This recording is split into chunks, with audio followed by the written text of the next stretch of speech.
ओम नमः शिवाय। जय माता रानी। दोस्तों, आप देख रहे हैं आपका अपना यूट्यूब चैनल नूतन दीक्षित की रेमेडी। स्वागत है आप सभी का फिर से एक नई वीडियो में। दोस्तों, आज की वीडियो में हम बात करने वाले हैं कि जिउतिया का व्रत कब पड़ रहा है और जिउतिया के व्रत की कौन कौन सी विधियां होती हैं जो कि करना बेहद ही ज़रूरी होता है। साथ ही इस वीडियो में सबसे महत्वपूर्ण कथा जिउतिया की हम सुनेंगे, जिसको सुने बगैर जिउतिया का व्रत अधूरा रह जाता है। यदि आप जिउतिया का व्रत करती हैं तो आपको यह कथा अवश्य ही सुनना चाहिए, बिना इसके व्रत पूरा नहीं होता है। वीडियो शुरू करें उससे पहले आप चैनल को सब्सक्राइब कर दीजिए, वीडियो को लाइक शेयर करके अपने साथ साथ दूसरों को भी इसके बारे में जानकारी अवश्य ही दीजिएगा।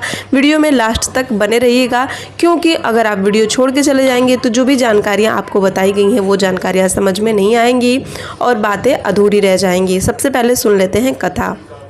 चील सियारन की कथा मिथिलांचल सहित कई इलाकों में प्रचलित है। हर जगह इस कथा को सुना जाता है।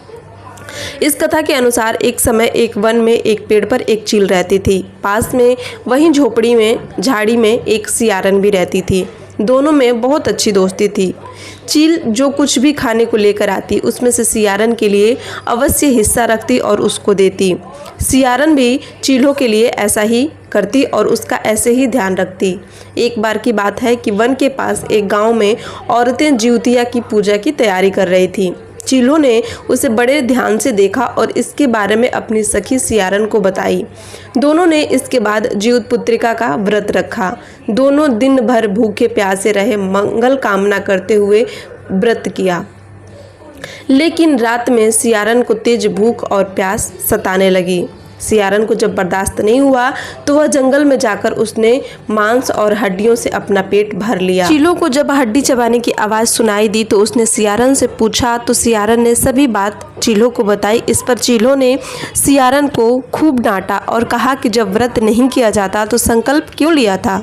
सियारन का व्रत भंग हो गया, लेकिन चीलों ने भूखे प्यासे रह के व्रत के संपूर्ण नियम को पूरा किया और अपने व्रत को सफल किया। कथा के अनुसार अगले जन्म में दोनों मनुष्य रूप में राजकुमारी बनकर सगी बहनें हुईं। सियारन बड़ी बहन हुई और उसकी शादी एक राजकुमार से हुई। वहीं चीलो छोटी बहन हुई थी तो उसकी शादी राज्य के मंत्री के पुत्र से हुई। बाद में दोनों राजा और मंत्री बने। सियारन रानी के जो भी बच्चे होते वे मर जाते, जबकि चीलों के बच्चे स्वस्थ और हट्टे कट्टे रहते। इससे उसको जलन होती। ईर्ष्या के कारण सियारन रानी बार बार अपने बहन के बच्चों को और पति को मारने का प्रयास करती, लेकिन सफल नहीं हो पाती। बाद में जब सभी समस्या का कारण पूछा गया तो पता चला कि सियारन ने ऐसा कार्य अपने पिछले जन्म में किया था और उसे अपनी भूल का एहसास हुआ। उसने चीलों से क्षमा मांगी। बहन के बताने पर फिर उसने उसी प्रकार से जिउत पुत्रिका का व्रत किया और उसके पुत्र जीवित रहने लगे। इसी प्रकार से सभी बहनों को जिउत पुत्रिका का व्रत पूरे नियमों का पालन करते हुए रहना चाहिए। जिउत पुत्रिका का व्रत पुत्र की संतान की लंबी उम्र की कामना से किया जाता है। इसमें कोई भी गलती नहीं करना चाहिए, कोई भी ऐसा कार्य नहीं करना चाहिए जिससे कि भगवान रुष्ट हो और संतान पे कोई विपत्ति आए। इस कथा को सुनने से हमारा व्रत पूरा होता है और इस कथा को सुनने से हमारे व्रत के जो नियम होते हैं उसकी जानकारी हमें होती है। तो उम्मीद करती हूँ कि ये कथा आप लोगों को पसंद आई होगी।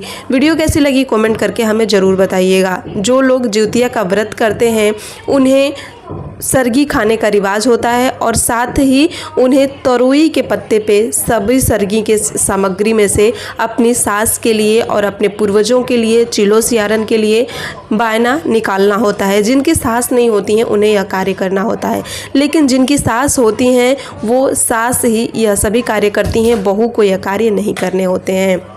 जिनकी सास होती हैं वो बस चीलो सियारन के लिए और गणेश जी के लिए और जिउत वाहन भगवान के लिए वायना निकालती हैं सरगी के समय और जब पारण करती हैं उस समय भी। उम्मीद करती हूँ सभी जानकारियाँ आपको अच्छी लगी होंगी। चैनल बनाया तो सब्सक्राइब करिएगा, वीडियो को लाइक शेयर करके अपना प्यार जरूर